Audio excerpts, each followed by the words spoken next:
Today's project is going to be moving this ceiling fan into this room that doesn't already have one, putting this ceiling fan together, and putting it back in this spot.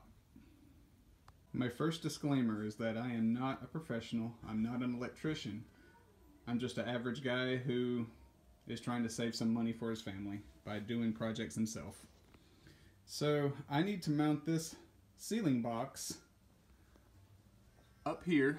I have found the center of the room, and I am going to drill a hole and put a piece of cut hanger through that hole so I can see where the placement is in the attic, so I can also see if I'm going to be able to mount that thing between some studs.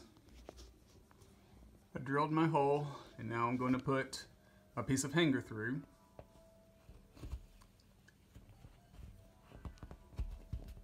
And I will meet you upstairs in the attic to see where this comes out. I'm up in my attic now. There's my piece of hanger, which just so happens to be directly in between two studs. So I'm going to come up here and place my ceiling box and cut the hole in the ceiling. A couple of years ago, I installed a whole house fan. Well, I should say I replaced a whole house fan that a previous contractor installed and used this junction box to power. And that is a dedicated circuit, and I think I'm going to jump power from here. It should be okay, being that it's on its own circuit and this doesn't run all the time, and the only other thing it's going to power is the ceiling fan. So now I'm going to take the ceiling box and place it up on the ceiling and trace around it so I can have my outline for the hole I need to cut. I've marked my hole, and I'm going to use my Dremel to cut it out. Getting ready to use the Dremel to cut the hole. Just got finished cutting the hole. Dremel does a pretty good job.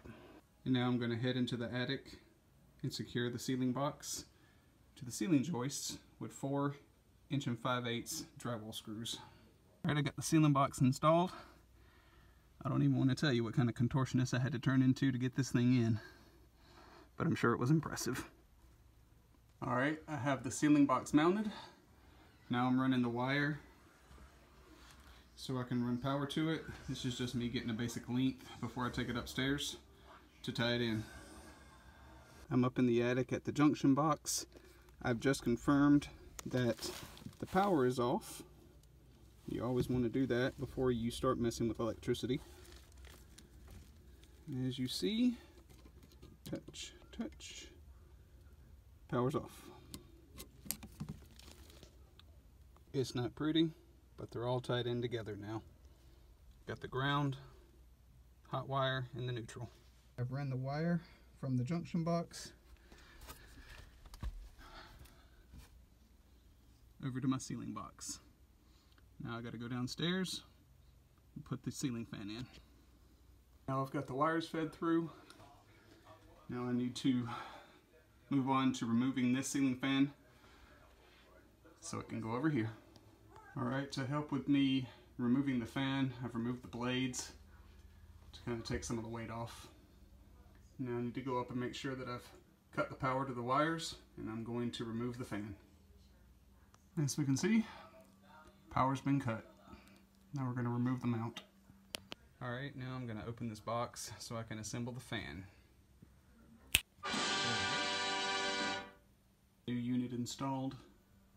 I'm going to get it wired up, and then I'll put the blades on it. Got it all wired up. Screwed it into the base. Now I need to put the blades on and put the globe on, and I'll be done. All we have left in this room is to turn the power on and try it out, which I'm going to do in just a moment. Turn the power on. Now it's time to see if it works. Light works, and the fan works. I've got the ceiling fan I've transferred from my other room into the new spot.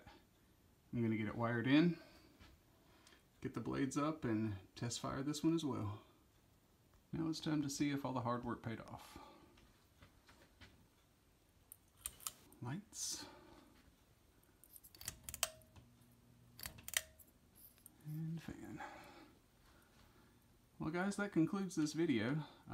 If you found this helpful, I'd certainly appreciate you consider liking it and subscribing to my channel. I appreciate it, and thank you very much. Have a good night.